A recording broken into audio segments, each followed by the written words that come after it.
నువ్వెంత గొప్ప వ్యక్తివైనా నీకెల్లప్పుడూ దేవుడు నీకు తోడుగా ఉండాలి. నీ కొరకు ప్రార్థన చేసే దైవజనుడు ఉండాలి. జాగ్రత్త. ఈ ఇద్దరు నీ జీవితంలో లేకపోతే నువ్వు పరాక్రమశాలి కావచ్చు, నువ్వు సబ్జెక్ట్స్ రీసెర్చ్ చేసే వ్యక్తి కావచ్చు, నీకెన్ని టాలెంట్స్ అయినా ఉండొచ్చు, నువ్వు సాఫ్ట్వేర్ ఆడుకునే వ్యక్తి కావచ్చు, నీకెన్ని అత్యధికమైనటువంటి ఆధిక్యత ఈ భూమి మీద ఉన్నా నీకంటూ దేవుని స్వరము వినే అనుభవం ఉండాలి.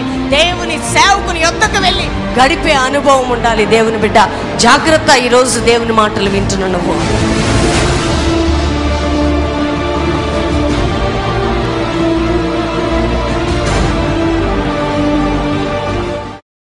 ఈ రాత్రి మనం దేవుని యొక్క వాక్యాన్ని ధ్యానం చేసుకోబోతున్నాం. అందరూ కూడా ప్రార్థనాపూర్వకంగా ఈ మాటలు వినాలి. దేవుని బిడ్డలారా, ఈ రోజుల్లో దేవుడు దైవజనుడు ప్రతి వ్యక్తికి అవసరం. మనం ధ్యానించుకోబోయే ప్రత్యేకమైనటువంటి మాటని మీరందరూ కూడా మీ బైబిల్ లేఖన భాగంలో నుంచి చాలా స్పష్టంగా సూటిగా దేవుడు మనతో మాట్లాడుతున్నాడు. దేవుని బిడ్డలారా, ఇక్కడ సిరియా రాజు దగ్గర సైన్యాధిపతి అయిన నయమాను అనేటువంటి ఒక గొప్ప వ్యక్తి ఉంటున్నాడు.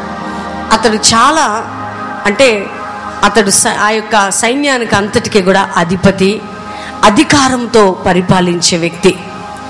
అతడు మహాపరాక్రమశాలి అని రాయబడి ఉంది. దేవుని బిడ్డలారా, పరాక్రమశాలి. అంతేకాక ఇక్కడ ఏమని రాయబడి ఉంది? అతని చేత యెహోవాయే సిరియా దేశమునకు జయము కలుగు చేసి ఉండెను. ఈ నయమాను వలన సిరియా దేశానికి జయం కలుగుతూ ఉండేదట. దేవుడు అట్లా ఆ యొక్క నయమాన్ని ఉపయోగించుకుంటేవాడంట. దేవుని బిడ్డలారా, మహాపరాక్రమశాలి, చాలా రైట్ హ్యాండ్ రాజుకి, అన్ని విధాలుగా ఆ యొక్క దేశానికి ఆయువు పట్టులాగున్న ఈ వ్యక్తికి, పరాక్రమశాలి అన్నీ ఉన్న వ్యక్తి అయినప్పటికీ అక్కడ ఏమి రాయబడి ఉందంటే అతడు కుష్ఠిరోగి. అంటే చూడండి, 3వ వచనం చదవండి. 2వ వచనం, సిరియనులు గుంపు గుంపులుగా బయలుదేరి, మొదటి వచనం 2వ భాగం చదవయ్యా. అతని చేత యెహోవాయే సిరియా దేశమునకు జయం కలుగజేసి కనుక అతడు తన యజమానుని దృష్టికి గనుడై దయ పొందినవాడాయన. అతడు మహాపరాక్రమశాలి అయి ఉండెను గాని అతడు కుష్ఠరోగి. మహాపరాక్రమశాలి అయి ఉండెను గాని అతడు కుష్ఠరోగి. చూడండి, రాజు దగ్గర దయ సంపాదించుకున్న వ్యక్తి ఈ వ్యక్తి. మహాగణుడు అనేటువంటి మాట అతని గురించి రాయబడి ఉంది. దేవుని బిడ్డలారా, అతడు దయ పొందినవాడు రాజు చేత అని రాయబడి ఉంది. అతడు పరాక్రమశాలి అనే మాట రాయబడి ఉంది. ఇన్ని ఉన్న ఈయన జీవితంలో కానీ అని రాయబడి ఉంది ఏమిటంటే అతడు కుష్టి రోగి. అన్నీ ఉన్నాయి కానీ అతడు ఏంటంటే కుష్టి రోగముతో ఉన్నాడు. ఆయనకి ఘనత ఉంది, ఆస్తుంది, పేరుంది, ప్రఖ్యాతులున్నాయి, యుద్ధం చేసేటువంటి కెపాసిటీ ఉంది. ఆయన క్రింద మనుషులు ఉన్నారు, పైన రాజుదై ఉంది. ఆ పట్టణానికి ఆయన ద్వారా దేవుడు రాజ్యానికి ఏం కలుగు చేస్తున్నాడు? జయాన్ని కలుగు చేస్తున్నాడు. కానీ అతని వ్యక్తిగత జీవితంలో మాత్రం ఒక కొరత ఉంది. అదేంటంటే భయంకరమైనటువంటి కుష్టి రోగముతో ఆ వ్యక్తి బాధపడుతూ ఉన్నాడు. దేవుని బిడ్డలారా, చాలా జాగ్రత్తగా ఈ రాత్రి దేవుని మాటలు మనం వినబోతున్నాం. మొన్న ఒక ఫ్యామిలీ మా దగ్గరికి ప్రార్థన చేయించుకోవడానికి వచ్చింది. మేము ఒక పట్టణానికి వెళ్ళినప్పుడు ఆ ఫ్యామిలీ చెప్తుంది, అయ్యా దేవుడు మాకు డబ్బు ఇచ్చాడు, ఆస్తి ఇచ్చాడు, అంతస్తు ఇచ్చాడు, అన్నీ ఇచ్చాడు, కానీ ఈ పరిస్థితి ఏంటో మాకు తెలియట్లే. వారు ఏడుస్తూ ఏం చెప్తున్నారంటే, పేరుంది, మాకు మంచి ప్రఖ్యాతులు ఉన్నాయి, మా కుటుంబం ఉన్నతమైన కుటుంబం, కానీ మా కుటుంబంలో ఇది ఎందుకు సంభవించిందో మాకు తెలియట్లే. ఈ రాత్రి దేవుని బిడ్డలారా, చూడండి, మనం ఎంత గొప్ప స్థానంలోకి వెళ్ళినప్పటికీ, మనం ఎంత ఉన్నతమైన స్థితిలో ఉన్నప్పటికీ, మన జీవితాలు ఎంత ఒకవేళ అన్ని రకాలుగా ఆశీర్వదించబడిన స్థితి ఉన్నప్పటికీ, మనకంటూ దేవుడు వెతికే సమయం, దైవజనుని వెతికే సమయం ఒకటి ఉందని ఈ రాత్రి పరిశుద్ధాత్మ దేవుడు మనతో మాట్లాడుతున్నాడు. గట్టిగా చెప్పలు కూడా దేవుని మహిమపరచుదాం. చూడండి, సైన్యాధిపతికి ఆయన కింద ఉన్నవారు రమ్మంటే వస్తారు, పొమ్మంటే పోతారు. ఆయనను బట్టి రాజ్యము బాగుపడుతుంది కాబట్టి రాజు దయ కూడా ఆ వ్యక్తిపై ఉంది. ఎంతమంది దయ ఉన్నప్పటికీ, ఎంతమంది రెస్పెక్ట్ ఉన్నప్పటికీ, ఎంతమంది ద్వారా ఘనత పొందినప్పటికీ కూడా ఆయన జీవితంలో ఈ లోకంలో అసహించుకునే ఒక భయంకరమైనటువంటి రోగం ఉంది దేవుని బిడ్డలారా, అదే కుష్టి. ఈ రాత్రి దేవుని బిడ్డ, మనం దేవుని వాక్యపు లోతులోకి వెళ్ళబోతున్నాం. చూడండి, ఈ రోజుల్లో నీకు డబ్బు ఉండొచ్చు, నీకు చదువు ఉండొచ్చు, నీకు జ్ఞానం ఉండొచ్చు, నీకు అంతస్తు ఉండొచ్చు, నీకు మనుషులు దయ ఉండొచ్చు, నీకు పేరు ప్రఖ్యాతులు ఉండొచ్చు.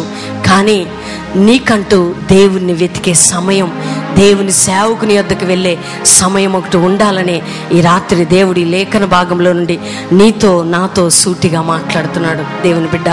చూడండి, ఇతని గురించి, ఇతను ఇశ్రాయేలు దేశానికి వెళ్ళి అక్కడ యుద్ధం చేసి అక్కడున్న వారిని పట్టుకొని వచ్చి ఒక చిన్నది ఆ పట్టణంలో నుండి వచ్చి చెప్తుంది. ఏమనంటే, ఆ చిన్నది ఆ యొక్క నయమాని ఇంటి దగ్గర ఆయన భార్యకి పరిచర్య చేస్తూ ఉండేదట.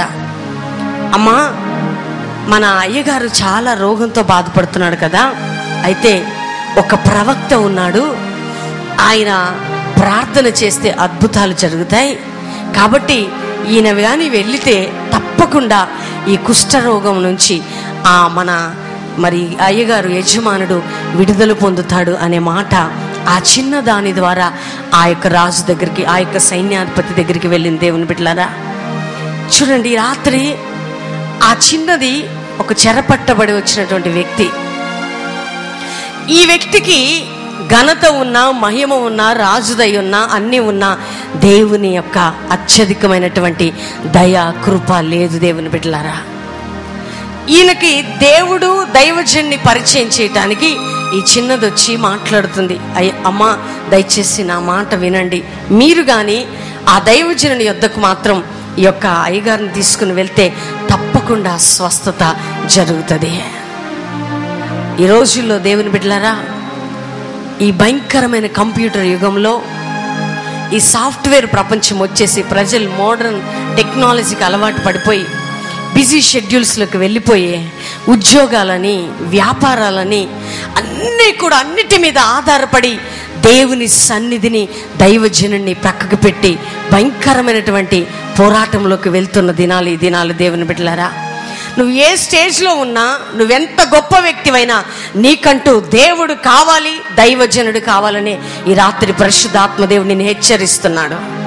చూడండి, ఢిల్లీకి రాజైనా తల్లికి కొడుకే అన్నట్లు నువ్వెంత గొప్ప వ్యక్తివైనా నీకు ఎల్లప్పుడూ దేవుడు నీకు తోడుగా ఉండాలి, నీ కొరకు ప్రార్థన చేసే దైవజనుడు ఉండాలి. జాగ్రత్త. ఈ ఇద్దరు నీ జీవితంలో లేకపోతే నువ్వు పరాక్రమశాలివి కావచ్చు, నువ్వు సబ్జెక్ట్స్ మీద సబ్జెక్ట్స్ రీసెర్చ్ చేసే వ్యక్తి కావచ్చు, నీకెన్ని టాలెంట్స్ అయినా ఉండొచ్చు, నువ్వు సాఫ్ట్వేర్ ఆడుకునే వ్యక్తివి కావచ్చు, నీకెన్ని అత్యధికమైనటువంటి ఆధిక్యత ఈ భూమి మీద ఉన్నా నీకంటూ దేవుని స్వరము వినే అనుభవం ఉండాలి, దేవుని సేవకుని యొద్దకు వెళ్ళి గడిపే అనుభవం ఉండాలి. దేవుని బిడ్డ, జాగ్రత్త. ఈరోజు దేవుని మాటలు వింటున్నా నువ్వు. చూడండి, ఈ యొక్క వ్యక్తికి ఆ యొక్క మాట వెళ్ళినప్పుడు ఇమ్మీడియట్గా ఈ వార్త సైన్యాధిపతి రాజుని వద్దకి తీసుకుని వెళ్ళాడు. దేవుని బిడ్డలారా, మనం చదువుకుందాం దాని కంటిన్యూషన్ లేఖన భాగంలో. సిరియా రాజు, నేను ఇశ్రాయేల్ రాజునకు దూత చేత పత్రిక పంపించదనని ఆజ్ఞ ఇచ్చిన గనుక అతడు 20 మణుగుల వెండియు 1,20,000 రూపాయల బంగారును 10 దుస్తుల బట్టలను తీసుకుని పోయి ఇశ్రాయేల్ రాజునకు పత్రిక అప్పగించెను. ఆ పత్రికలో ఉన్న సంగతి ఏదనగా, నా సేవకుడైన నయమానుకు కలిగిన కుష్ఠరోగమును నీవు బాగు చేయవలెనని ఈ పత్రికను అతని చేత నీకు పంపించి ఉన్నాను. ఇశ్రాయేలు రాజు ఈ పత్రికను చదివి వస్త్రములు చింపుకొని చంపుటకును బ్రతికించుటకును నేను దేవుడనా? ఒకనికి కలిగిన కుష్ఠరోగమును మాన్పుమని నా యొద్దకు ఇతడు పంపుట ఏమి? నాతో కలహమునకు కారణము అతడు ఎట్లు వెదకుచున్నాడో మీరు ఆలోచించుడనెను. ఇశ్రాయేలు రాజు తన వస్త్రమును చింపుకొనిన సంగతి దైవజనుడైన ఎలీషాకు వినబడినప్పుడు అతడు, నీ వస్త్రములు నీవెందుకు చింపుకొంటివి? ఇశ్రాయేలులో ప్రవక్త ఒకడున్నాడని అతనికి తెలియజేయబడినట్లు అతని నా యొద్దకు రానిమ్ము అని రాజునకు వర్తమానం చేసెను. నయమాను నయమాను గుర్రములతోనూ రథములతోనూ వచ్చి ఎలీషా ఇంటి ద్వారము ముందర నిలిచి ఉండగా, ఎలీషా, నీవు యోర్దాను యొద్దకు పోయి 7 మార్లు స్నానము చేయుము, నీ ఒళ్ళు మరలా బాగై నీవు శుద్ధుడవగదు అని అతనితో చెప్పుటకు ఒక దూతను పంపెను. అందుకు నయమాను కోపము తెచ్చుకొని తిరిగిపోయి ఇట్లనేను, అతడు నా యొద్దకు వచ్చి నిలచి తన దేవుడైన యెహోవా నామమును బట్టి తన చెయ్యి రోగముగా ఉన్న స్థలము మీద ఆడించి కుష్ఠరోగమును మాన్పుమని నేను అనుకుంటుని. దమస్కు నదులైన అబానాయును పర్ఫమును ఇశ్రాయేలు దేశములోని నదులన్నిటికంటే శ్రేష్టమైనవి కావా? వాటిలో స్నానం చేసి శుద్ధి నొందలేదా? చూడండి, ఈ రాత్రి ఎందుకు నేను ఈ లేఖనంలో అంతా చదివించానంటే, మానవుని గర్వము దేవుని యొద్ద, సేవకుని యొద్ద పనికిరాదు. దేవుని బిడ్డలారా, మానవుడు ఈ లోకపరంగా ఎంత గొప్పవాడైనప్పటికీ కూడా నువ్వు దేవుని యొద్ద సాగిలపడాల్సిందే. దేవుని యొద్ద, దేవుని సేవకుని యొద్ద. నీకు హోదా ఉండొచ్చు, ఒకవేళ నువ్వు బ్యాంక్ మేనేజర్ కావచ్చు, సాఫ్ట్వేర్ ఇంజనీర్ కావచ్చు, లేకపోతే నువ్వు సైంటిస్ట్ కావచ్చు, నువ్వు ప్రొఫెసర్ కావచ్చు, మరి ఏదైనా కావచ్చు.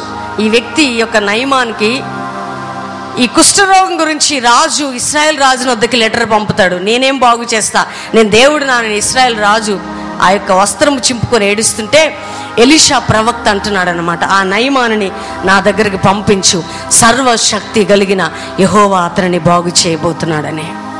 ఎప్పుడైతే ఆ యొక్క నయమాను వచ్చాడో, ఈవెన్ ఎలీషా కూడా కలవడండి, ఆయనని దూతను పంపుతాడు మధ్యలో. ఏమనంటే, అతనికి చెప్పు 7 మారులు పోయి యోర్దాను నదిలో మునగమను, అతడు స్వస్థత పొందుతాడని. దూతని పంపితే ఆ నయమానికి కోపం వస్తుందండి. ఎందుకు ఆయన ఏమంటున్నాడో తెలుసా? చూడు, అతను వచ్చి యెహోవా నామమున ప్రార్థన చేసి నా మీద చేతులుంచి ప్రార్థన చేస్తే బాగుపడతానని నేను అనుకుంటే, దమస్కులో చాలా నదులు ఉన్నాయి, అక్కడ లేవా నేను మునగటానికి? ఆ యోర్దానే అవసరం వచ్చిందా? అతడు నా దగ్గరికి రావాలి, నాకు ప్రార్థించాలి, కానీ నాకు దూతతో కబురు చేస్తాడని కోపగించుకొని వెళ్ళిపోతున్నట్టు లేఖన భాగంలో రాయబడింది. దేవుని బిడ్డలారా, ఈ రోజుల్లో ప్రజలకండి ఈ హైటెక్ టెక్నాలజీలో రిస్క్ తీసుకోవడం ఇష్టం ఉండదు. ఇన్స్టెంట్గా రావాలా, ప్రార్థన చేయించుకోవాలా, దైవజనులు చెయ్యి పెట్టాలా, వెళ్ళిపోవాలా. దేవుని సేవకులకి సలహా ఇచ్చే స్టేజ్లోకి వెళ్ళిపోతున్నారు ఈ రోజుల్లో ఉన్న ప్రజలు. జాగ్రత్త దేవుని బిడ్డలారా, ప్రవక్తే నువ్వే గుర్తుపెట్టుకో. ఈ విషయాన్ని పరిశుద్ధాత్మ దేవుడు నీతోనే మాట్లాడుతున్నాడు. ప్రవక్తకున్న అభిషేకం ఏంటంటే, కట్టుటకు, నాటుటకు, పెళ్ళగించుటకు, విరగొట్టుటకు దేవుడు ఆయనకి సమస్తం మీద అధికారం ఇచ్చినాడు. దైవ జనుడు పొమ్మంటే అపవాది వెళ్ళిపోతుంది, రమ్మంటే వస్తుంది. అంత అధికారము, అంత అథారిటీ దేవుడు తన సేవకుడికి ఇచ్చిన్నాడు. దేవుని బిడ్డలారా, పరలోక ద్వారపు యొక్క ఆ తాళపు చెవులని తన సేవకునికి ఇచ్చిన్నాడు. అందుకనే దైవజనుడట చాలా దేవుని దృష్టికి గనుడు, ప్రియుడు. అంతేకాక ఆయన ద్వారా దేవుని యొక్క కార్యాలని భూమి మీద జరిగిస్తుంటాడు. చాలా మంది దేవుని విలువ తెలియదు కొంతమందికి, దైవ సేవకుని విలువ తెలియదు కొంతమందికి. ఇట్లానే మాట్లాడుతుంటారు. ఎందుకంటే పరాక్రమశాలి కదా, చాలా గొప్పవాడు కదా, అందరూ ఆయన ఎదుట సాగిల పడుతున్నారు, నిలబడుతున్నారు. కాబట్టి ఆయన ఏమంటున్నాడు అంటే, నేను పరాక్రమశాలిని, సైన్యాధిపతిని, నా దగ్గరకు వచ్చి ప్రార్థించాలి, నా దగ్గరకు వచ్చి చేయి పెట్టి తల మీద చేతులుంచి ప్రార్థించాలి. దూతను పంపించాడు నా దగ్గరికి. అంతేకాక నేను ఎక్కడికో పోయి మునగాలట, ఇదేం సంగతి అని కోపము తెచ్చుకుంటున్నాడు. దేవుని బిడ్డలారా, ఈ రాత్రి ప్రభువు నీతో, నీ కుటుంబంతో మాట్లాడుతున్నాడు. ఈ భూమి మీద నువ్వెంత గొప్ప వ్యక్తివైనప్పటికీ నువ్వు దేవుని దృష్టిలో నిన్ను నువ్వు అల్పుడుగా, దీనుడుగా దేవుని ఎదుట, సేవకుని ఎదుట దిద్దుకుంటావో తప్పకుండా దేవుడు నీ జీవితంలో అద్భుత కార్యాలు చేస్తాడు. సహోదరి, సహోదరుడా, ఎందుకంటే అనుభవంతో చెప్తున్నాను. మేము ఎంతోమంది సేవకుల దగ్గర నోరు తెరిచి మాట్లాడడం రాదండి మాకు. ఈ రోజు వరకు కూడా మాకు సేవకులు అంటే రెస్పెక్ట్, భయం. మేము ఒకవేళ సేవలో వాడబడుతున్నప్పటికీ దేవుని సన్నిధి అంటే, దేవుడు అంటే భయం.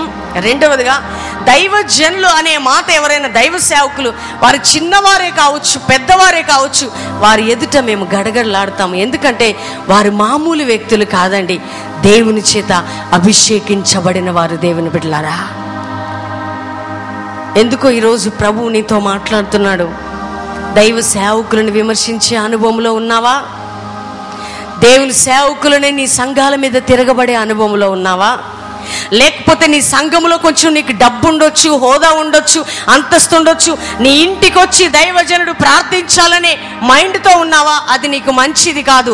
నువ్వు దైవ సేవకుని దగ్గరికి వెళ్ళి ఆయన చెప్పింది చేయటానికి సిద్ధపడినప్పుడే నీ డబ్బుని, నీ హోదాని, నీ అందాన్ని, నీ ఆధిక్యతని పక్కకు పెట్టి దేవునికి సేవకుని ఇవ్వవలసిన రెస్పెక్ట్ నువ్వు ఇచ్చినప్పుడు తప్పకుండా నీ కుటుంబాన్ని దేవుడు గణపరుస్తాడు. సహోదరి సహోదరుడా, మీరు ఎవరిని గుర్తించినా గుర్తించకపోయినా ఈ భూమి మీద మీరు దేవుని గుర్తించాలి, దైవజనుని గుర్తించాలి.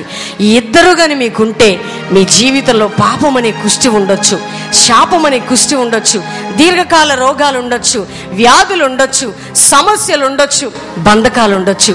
అవన్నిటి నుంచి విడిపించి మిమ్మల్ని గొప్పవారిగా చేస్తాడు ప్రభు. దేవుని బిడ్డలారా, అందుకని ఈ రాత్రి ప్రభు మనందరితో మాట్లాడుతూ ఉన్నాడు. నువ్వెంత గొప్ప వ్యక్తివైనా, ఇక్కడ పరాక్రమశాలి, రాజుదయ సంపాదించుకున్నవాడు, ఆయన యుద్ధం చేస్తేనే ఆయన రాజ్యం జయం పొందుతుంది. అన్నీ ఉన్నా కానీ కుష్ఠిరోగి, ఈ కుష్ఠిరోగికి ఎవరు కావాల్సి వచ్చిందంటే ఇశ్రాయేలు దేశంలో ఉన్న ప్రవక్త అయిన ఎలీషా కావాల్సి వచ్చింది. సర్వశక్తి కలిగిన దేవుని యొక్క స్వస్థత కావాల్సి వచ్చింది. దేవుని బిడ్డ చూడండి, ఆ యొక్క కోపగించుకొని వెళ్ళిపోతున్నాడు. ఎన్నో నదులు ఉన్నాయి, నా దగ్గరకు వచ్చి ప్రార్థన చేస్తాడంటే ఆయన చెయ్యకుండా దూతను పంపుతాడా? చూడండి, ప్రవక్తే. నిజంగా బైబిల్ గ్రంథంలో ఎలీషా చాలా పవర్ఫుల్ పర్సన్ అండి. ఆయన సాధారణంగా ప్రజలు ప్రవక్తలాగే ఉండాలి. ఈ రోజుల్లో దైవ సేవకులు ఈ మెసేజ్ వింటున్నారేమో, నువ్వు దైవజనులాగే ఉండాలి. ఏ వ్యక్తికి కూడా నువ్వు లీనియన్స్ అంటే నువ్వు చులకన కావటం దేవుని చిత్తం కాదు. నిన్ను బట్టి కాదు, కానీ నీలో ఉన్న అభిషేకానికి నువ్వు రెస్పెక్ట్ ఇవ్వాలి. అది దేవుని చిత్తం. ఈ రోజుల్లో దేవుని సేవకులు కూడా కలిసిపోవటాన్ని బట్టి కూడా ఈ అభిషేకానికి రెస్పెక్ట్ తక్కువైపోతుంది. దేవుని బిడ్డలారా, కలవను కూడా కలవడండి. ఒక సిరియా సైన్యాధిపతి ఒక ఇజ్రాయెల్ దేశంలో ఒక ప్రవక్త దగ్గరికి వస్తే వెళ్ళి కలవాలి, కానీ ప్రవక్త ఏం చేస్తున్నాడంటే కబురు చేస్తున్నాడు. అందుకనే దైవ సేవకుడు ఎప్పుడు కూడా దైవ సేవకుని రీతిగానే ఉండాలి. దేవుని బిడ్డలారా, దైవజనుడు ఆయన మెయింటైన్ చేయాలి అంతే. ఎందుకంటే ఆయనలో ఉన్న అభిషేకం ఆయనది కాదు, కానీ సర్వశక్తి కలిగిన దేవుని అభిషేకం. దేవుని బిడ్డలారా చూడండి, ఆయన అంటున్నాడు, దూతను పంపించి మాట్లాడుతూ ఉన్నాడు. ఆయన వచ్చి చెయ్యి పెట్టి ప్రార్థన చేస్తాడని నేను అనుకుంటే దూతను పంపుతున్నాడు అని చెప్పి కోపగించుకొని, అది కూడా ఎక్కడో నదిలోకి వెళ్ళి మునగాలంటని వెళ్తుంటే అప్పుడు ఒక వ్యక్తి సలహా ఇస్తాడు, నా ఏలినవాడా ఒక్కసారి చేయరాదు, ఇంత కష్టపడి ఇక్కడికి వచ్చావు, ఆ దైవజనుడు చెప్పినట్లు చేయొచ్చు కదా అంటే 14వ వచనంలో రాయబడి ఉంటుందండి, చదవండి త్వరగా. అతడు పోయి దైవజనుడు చెప్పినట్లు యోర్దాను నదిలో 7 మార్లు మునగగా అతని దేహము పసిపిల్ల దేహము వలెనై గట్టిగా దేవుని మహిమ పరచుదాం. దేవుని బిడ్డలారా, దైవజనుడు చెప్పినట్లు అతడు చేయగా అతని దేహము పసిపిల్ల దేహం వలె ఆయను. ఎవరు చెప్పినట్లు అండి? అందరు చెప్పండి. దైవజనుడు. గట్టిగా చెప్పాలా? ఎవరు చెప్పినట్లు? చాలాసార్లు మీకు దైవ సేవకులు చెప్పే సలహాలు నచ్చవు. దైవ సేవకులు ఇచ్చే ఆలోచనలు మీకు ఏం నచ్చవు అంతే. మీ ఉద్దేశాలు వేరు, మీ తలంపులు వేరు, దేవుని సేవకుల ద్వారా దేవుడు బయలుపరిచేది వేరు. అందుకని దేవుడే అంటాడు, నీ తలంపులు వేరు, నా తలంపులు వేరు. భూమి ఆకాశం అంటే ఎంత ఎత్తుగా ఉన్నదో తన యందు భయభక్తులు కలిగారు వేడ ఆయన తలంపులు అంత ఎత్తుగా ఉంటాయంట. దేవుని బిడ్డలారా, ఎందుకు మనుష్యునికి ఒక బిలీవర్కి దేవుని సేవకుని సలహాలు నచ్చవు. ఇది చేయండి అమ్మంటే అది చేస్తారు, అది చేయమంటే ఇది చేస్తారు. ఒక సలహా చెప్తే విన్నట్టే వింటారు, చేయాల్సిందంతా చేస్తారు. దేవుని బిడ్డలారా, కానీ నువ్వు ఎటువంటి వ్యక్తివైనా నీకంటూ ఒక సేవకుడు ఉండాలి. ఆ ప్రవక్త ఏదైతే నీకు చెప్తున్నాడో ఆయన చెప్పినట్లు నువ్వు చేసావా, ఇక నీకు తిరుగుండదు. దేవుడు నీ జీవితంలో అద్భుతం చేస్తాడు. దేవుని బిడ్డ చూడండి, ఎంతమంది బైబిల్ గ్రంథంలో లేరండి. మా జీవితాల్లో మేము అనేక స్థలాలు మీటింగ్స్కి వెళ్తుంటాం, ప్రజలకు చెప్తుంటాం. మా దగ్గరకు వచ్చినప్పుడు వెళ్ళమ్మా దేవుడు అద్భుతం చేస్తాడంటే నువ్వేం చేయాలి తెలుసా? దాన్ని నమ్మి నువ్వు వెళ్ళాలి అంతే. వెళ్ళండమని జీవితంలో గొప్ప కార్యం జరగబోతుందంటే అది నమ్మి నువ్వు వెళ్ళాలి. ఒకసారి లాస్ట్ 3 months బ్యాక్ మహబూబ్ కాలేజీలో ఒక పాప సాక్ష్యం చెప్పిందండి. నిన్న కూడా మా బెల్లంపల్లిలో చెప్పా. ఆ అమ్మాయి ఏలూరు మీటింగ్స్కి వెళ్ళినప్పుడు 32 years ఏజ్, దేవుడు దైవ సేవకుని ద్వారా పేరు పెట్టి పిలిచాడు. లావుగా ఉంది, నల్లగా ఉంది, ఆమె గురించి ఏం చెప్పాడంటే దేవుడు, ఇక్కడ ఒక యవ్వన బిడ్డ ఉంది, 32 years ఏజ్, నీకు వివాహం కావట్లా, నువ్వు అందంగా లేవని సంబంధాలు వచ్చి వెళ్ళిపోతున్నాయి, అయితే నీకు అందమైన భర్తని, చక్కని భర్తని, ప్రేమ కలిగిన భర్తని దేవుడు దయచేయబోతున్నాడని చెప్పాడు. అక్కడ ఉన్న వారందరూ నమ్మారో లేదు కానీ ఆ పాప మాత్రం నమ్మిందండి. నెక్స్ట్ 3 months లోపు నీకు వివాహం కాబోతుందని చెప్తే నెక్స్ట్ మంత్ లోపే వివాహం జరిగిపోయింది. దేవుని బిడ్డలారా, ఆ పాపకి. ఆమె ఇక్కడ సాక్ష్యం చెప్పినప్పుడు తన భర్తని చాలా సిగ్గుపడకుండా చెప్పిందండి. అందమైన భర్తట, ప్రేమ కలిగిన భర్తట. ఎవరు చెప్పినట్లు జరిగింది అది? చెప్పాలి మీరందరూ. ఎవరు చెప్పినట్లు? నీకు ఆలోచన కర్తలు ఉండటం నీకు రక్షణకరం సహోదరి సహోదరుడా. దైవ సేవకుల యొక్క ఆలోచన, దైవ సేవకుని యొక్క నోటిలో నుండి వస్తున్న మాట, అది నీకు ఎంతో విలువైనదని నువ్వు గ్రహించకపోతే, నువ్వు అందరి మాటలు తీసుకున్నట్టు, నీతో ఉన్న సహవాసంలో ఉన్న వారి మాటలు తీసుకున్నట్టు, నీ చుట్టుపక్కల ఉన్న వారి మాటలు తీసుకున్నట్టు, నీ బంధువుల మాటలు తీసుకున్నట్టు దైవ సేవకుని మాట నువ్వు పోల్చొద్దు. ఒకటే మాట ప్రవక్త అంటున్నాడు, వెళ్ళవయ్యా, నీకు దూతతో కబురు చేసిన 7 మార్లు యోర్దాను నదిలో మునుగు, నీకు స్వస్థత కలగబోతుందని దేవుడు దైవ సేవకుల ద్వారా చెప్తుంటాడు. వెళ్ళండమ్మా, దేవుడు మీ గర్భాలు తెరవబోతున్నాడు, నీ కుటుంబంలో గొప్ప కార్యం చేయబోతున్నాడు, నీ బిడ్డలను దర్శించబోతున్నాడు, నీ పిల్లల భవిష్యత్తు మార్చబడబోతుంది, నీ కుటుంబంలో చీకటి వెలుగుగా మార్చబడుతుందని సేవకుని నోటిలో నుండి ఒక వాక్కు బయలుదేరితే నువ్వేం చేయాలంటే అది జరగబోతుందని నమ్మాలా. యేసుక్రీస్తు ఒక వ్యక్తి విశ్వాసాన్ని చూసి ఆ వ్యక్తిని గణపరుస్తాడండి. నిజంగా ఎంత విశ్వాసం అంటే, తన దాసుడు అనారోగ్యంతో ఉంటే ఒకటే మాట అంటాడు వచ్చి ఆ వ్యక్తి, యేసు నువ్వు మాట మాత్రం సెలవయ్యా, నీ మాట చొప్పున నా దాసుడు బాగుపడతాడా. నీ దాసుడు తప్పకుండా బాగుపడతాడు అన్నప్పుడు ఇక్కడ ఏ టైంలో యేసయ్య నోటి మాట వచ్చిందో అదే టైంలో అక్కడ దాసుడు స్వస్థత పొందాడు. దేవుని బిడ్డలారా, అంత శక్తి ఉంటుంది దేవుని సేవకుల్లో, దేవుని మాటలో. ఈ రాత్రి దేవుని బిడ్డ చూడండి, ఎంత చక్కటి స్వస్థత అండి. అన్నీ ఉన్న కుష్టి రోగి, నీకు అన్నీ ఉన్నాయి, అందం ఉంది, ఆస్తి ఉంది, పిల్లలు ఉన్నారు, భర్త ఉన్నాడు, కుటుంబం ఉంది, ఆరోగ్యం ఉంది, కానీ ఏదో నీ జీవితంలో, నీ కుటుంబంలో పాపము నీ కుష్టి తాండవిస్తుందేమో. నీకు అన్నీ ఉన్నా ఏదో శాపము నీ కుటుంబాన్ని తాండవిస్తుందేమో. కానీ నువ్వు దేవుని వెతికే అనుభవంలో ఉన్నావా? దేవుని సేవకుని వెతికే అనుభవంలో ఉన్నావా? చూడండి, దేవుని వెతికే అనుభవం వచ్చింది ఈ సిరియా సైన్యాధిపతికి, నయమానికి. వెళ్ళాలి, ఎలీషా దేవుడైన యెహోవా దేవుని వెతకాల్సిన అనుభవం వచ్చింది, ప్రవక్తను వెతికే అనుభవం వచ్చింది. దేశాన్ని విడిచి, దేశ ప్రజలను విడిచి మరొక దేశానికి వెళ్ళటానికి కారణం ఏంటంటే, ఆ దేశంలో సర్వశక్తి కలిగిన దేవుడు ప్రవక్త ఉన్నాడు కాబట్టి సిరియా సైన్యాధిపతి అక్కడ వెతుక్కుంటూ వెళ్ళాడు. దేవుని బిడ్డలారా, ఈరోజు వరకు దేవుణ్ణి వెతికే అనుభవం నీకుందా? నీ కుటుంబ సమస్యలు ఉన్నాయి, నీ బంధకాలు ఉన్నాయని చెప్పి అనేక రీతిలుగా బలహీనమైన స్థితిలో ఉండి నీ జీవితాన్ని పతనం చేసుకుంటున్నట్లయితే, నీకెన్ని ఉన్నా, పేరున్నా, ప్రఖ్యాతులున్నా, అన్నీ ఉన్నా, యేసయ్య లేని జీవితం సున్నా. సహోదరి సహోదరుడా, నువ్వు 10,000 మంది బోధకులని చెప్పి అటు ఇటు పరిగెత్తుతున్నావేమో, కానీ రాత్రి ప్రభువుని బట్టి చెప్తున్నా, ఈ ప్రోగ్రాం చూస్తున్న వారికి కూడా నేను మాట చెప్తున్నా, నీకంటూ ఒక ఆత్మీయ తండ్రి, రెండవదిగా నిన్ను నడిపించే ఒక ప్రవక్త నీకు ఉండాలి. ఎప్పుడు కూడా అతని సంరక్షణలో నువ్వు నడిపించబడాలి, అతని చెప్పే మాటలని నువ్వు నమ్మాలి. అందుకని యెహోషాపాతు రాజు తన సైన్యంతో అంటాడు, దేవుణ్ణి నమ్మండి, దేవుని ప్రవక్తను నమ్మండి, మీరు స్థిరపరచబడతారు, కృతార్థులు అవుతారు.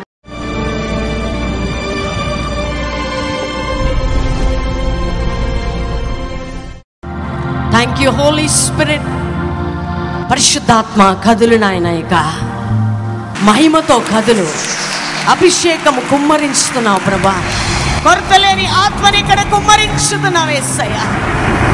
స్పిరిట్ ఆఫ్ గాడ్, దేవా, ఎత్తిన చేతుల్లో నుంచి ఒక సూపర్ న్యాచురల్ పవర్ వారి శరీరంలో దిగుతుండగా ప్రభా, క్రొత్త భాషలు మాట్లాడబోతున్నారు నాయన.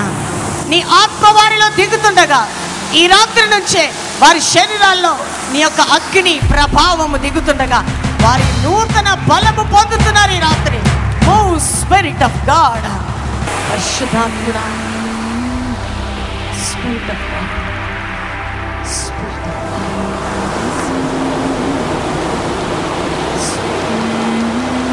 స్పిరిట్ ఆఫ్ గాడ్, పరిశుద్ధ, anointing. పరిశుద్ధాత్మ. ఏమైందమ్మా? నోరు తెరు.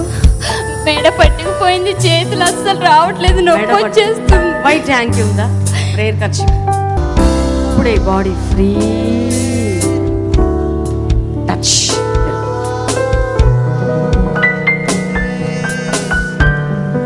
ఏం చేస్తావు అమ్మాయి? అభిషేకం ఏం చేయాలనుకుంటున్నావు?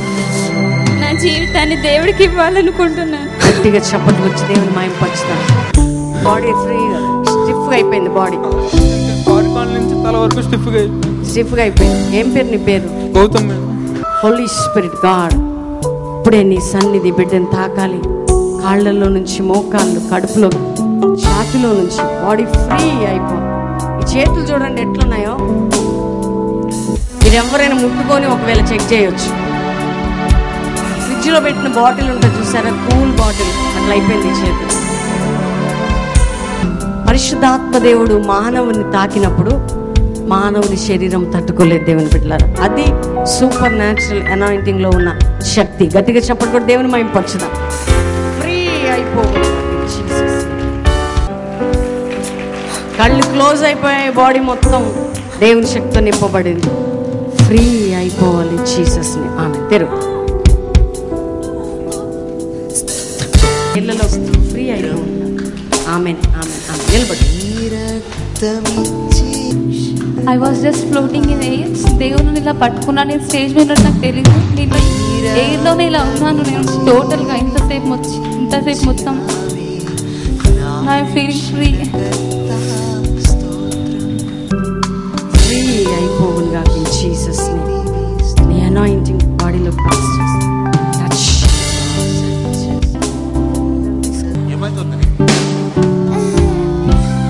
ఎందుకు వచ్చావమ్మా? అమ్మా అనాయింటింగ్ జరిగింది. ఏమైంది? అనాయింటింగ్ లో నీకు ఏం జరిగింది? ఏం చేయాలనుకుంటున్నావు? అనాయింటింగ్ జరిగితే ఏం చేయాలనుకుంటున్నావు? దేవునికి ప్రార్థన చేయాలనుకుంటున్నా.